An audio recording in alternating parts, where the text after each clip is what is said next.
Football सामना झाल्यानंतर घरी परतणाऱ्या खेळाडूंवर काळाने घाला घातला। दक्षिण पश्चिम काँगोमध्ये नदीत नाव बुडाली, त्यामध्ये 25 जणांचं बुडून निधन झालं।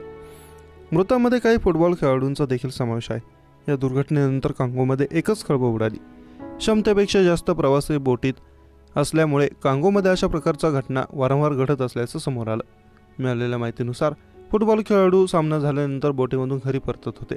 यावेळी नदीमध्ये काळाने घाला घातला।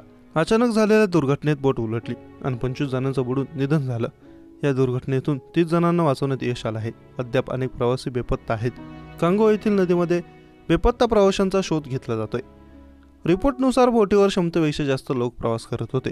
रविवारी रात्री सामना झाल्यानंतर बोटीमधून खेळाडू आणि काही लोक प्रवास करत होते। त्याचवेळी नदीत बोट उलटली आणि मोठी दुर्घटना घडली। येथील स्थानिक अधिकाऱ्यांनी सांगितले की रात्री व्हिजिबिलिटी कमी असते, या दुर्घटनेचं हे कारण असू शकतं। दरम्यान या दुर्घटनेतून 30 जणांना वाचवण्यात यश आल्याचं स्थानिक अधिकाऱ्यांनी सांगितलं। 25 जणांचं निधन झालं आहे, तर काही जण अद्याप बेपत्ता आहेत। काँगोमध्ये वारंवार यासारख्या घटना घडत असल्याने रस्त्यांचे प्रमाण खूपच कमी असल्याने नदीमार्गे प्रवास केला जातो। 10 कोटींपेक्षा जास्त लोक नदीमधून प्रवास करतात।